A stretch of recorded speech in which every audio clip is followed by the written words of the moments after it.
I am running to be Iowa's next governor because I believe in this state.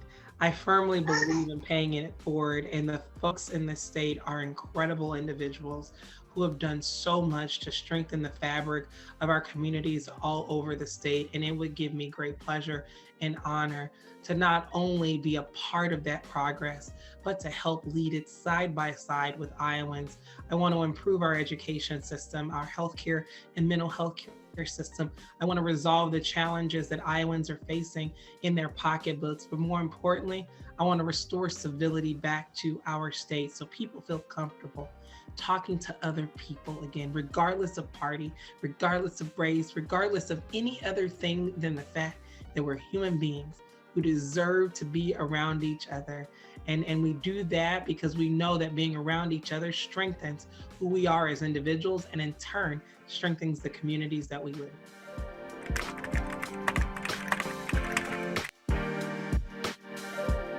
If I could pick up a skill immediately, it would be something to the effect of coding or understanding artificial intelligence in more of an intensive way, or robotics, because I'm a problem solver.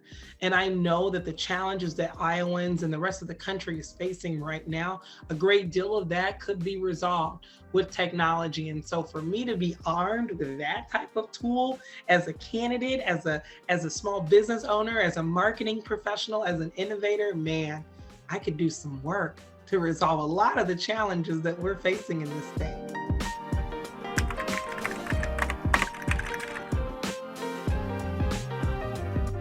I made that decision when I was a freshman at Drake related to my commitment to public service. I grew up in a household where public service was not an option. I grew up during a time where we had no child left behind schools. And there were organizations all over my state that were doing after school programs to tutor kids and help upskill them so that they could perform better in the classroom, essentially adding value to their educational process. I went to minimum security prisons, women facilities when I was young to volunteer. I did youth court, wherever my parents could find opportunities for us to volunteer as kids, we were there. And so when I was 18, when I got to Drake University, there were some things that my parents made us do that I made a decision, I'm no longer doing these things anymore. But there were some other things that and service was one of them, where I said, I feel comfortable in this space. I feel at home in this space. I feel like I'm doing my duty when I'm doing for others. And so when I got to Drake, I immediately joined the NAACP. I immediately joined our Young Democrats. I joined anything and everything I could to better connect with the community, which is why I ended up starting a nonprofit in undergrad, which is why I ended up starting a business in undergrad. And so that was one of those imprints that my parents made on me related to public service that's never left me.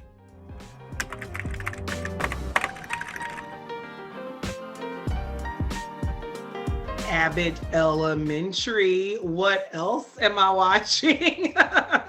Abbott Elementary is just one of those refreshing shows that one takes me back home to the types of schools that I grew up in, but also shines a light on the vulnerabilities that exist in our education system. And public schools are something all of our kids depend upon, especially in the state of Iowa. We've got more than 500,000 students in our public education system. And so I love Abbott Elementary. I also love Ted Lasso. As a former basketball coach, I can totally connect to his optimistic coaching style. I'm also watching Law and Order, the organized crime version. And I just got through watching Is It Cake? And Is It Cake is a show on Netflix. And guess who wins? A cake master from Des Moines. Now, I don't think there's a real word as cake master, but Des Moines showed up on Netflix as Is It Cake? And we won.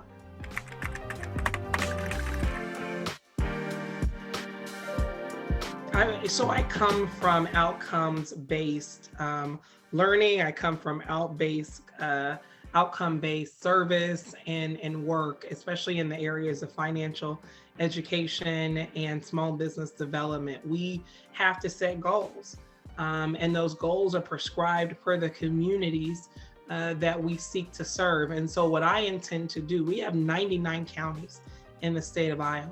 Every county will have their own scorecard. And that scorecard will be a measurement that holds me accountable as governor. And not only will that scorecard hold me accountable as governor, but it will also help other communities throughout our state align with the strategic plan that's going to move their communities forward. That scorecard is going to measure our graduation rates. That scorecard is going to measure our post-high school graduation rates with their career placements, whether they choose to go to college.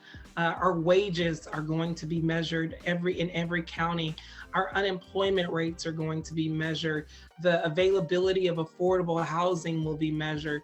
I really want Iowans to see where we can go and how we can grow together. Because what I've noticed in our community is we've got a lot of challenges that are existing around us, but there's some good that happens too. And so I want to not only lift up where there's need for improvement, but I also want to lift up the good that is happening in our communities as well and celebrate that. That's something that this state would benefit a great deal of, because we do it in the nonprofit sector, we do it in the for-profit sector. Government should not be immune. I want people to hold me accountable. So when I say that the state of Iowa is in strong condition, we should be able to see that in our numbers.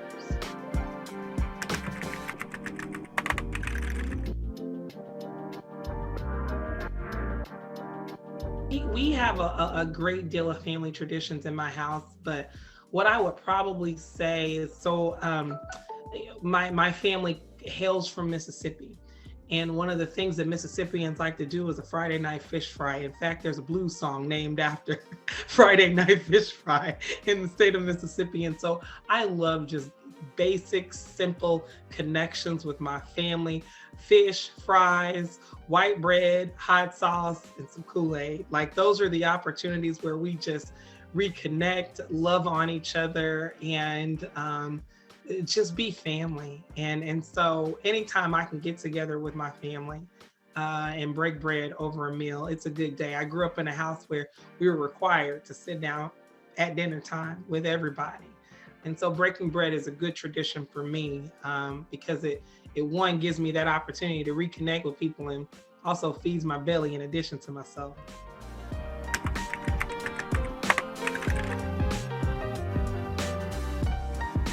My favorite moment on the campaign trail was probably March 18th.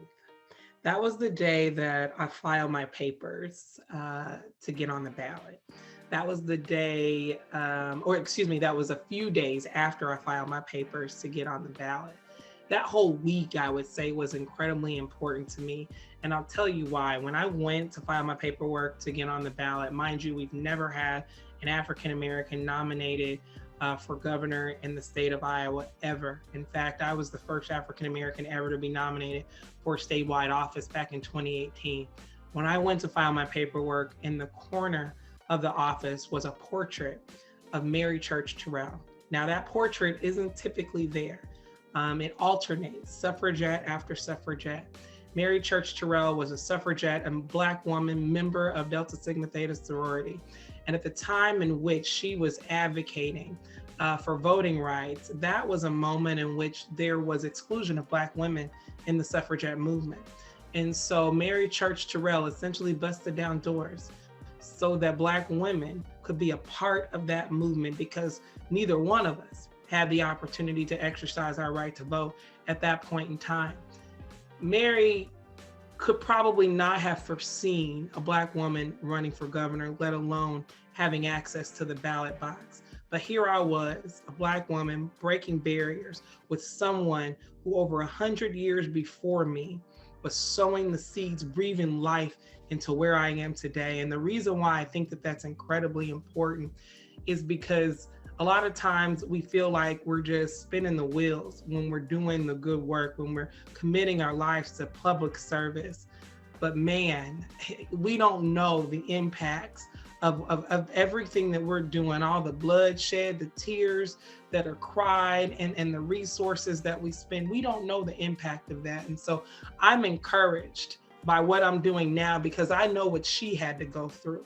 I don't know what young Black girls are going to have to go through 100 years from now, but what I can say is that I'm going to do everything that I possibly can to normalize their existence in every community throughout this country, because we have so much value to add as Black women. And as we continue to work on this democracy so that we, the people, actually means all the people, you know, until we can get there, we got to continue to do the work. So that was my favorite moment, filing my paperwork with a suffragette over my shoulder looking at me.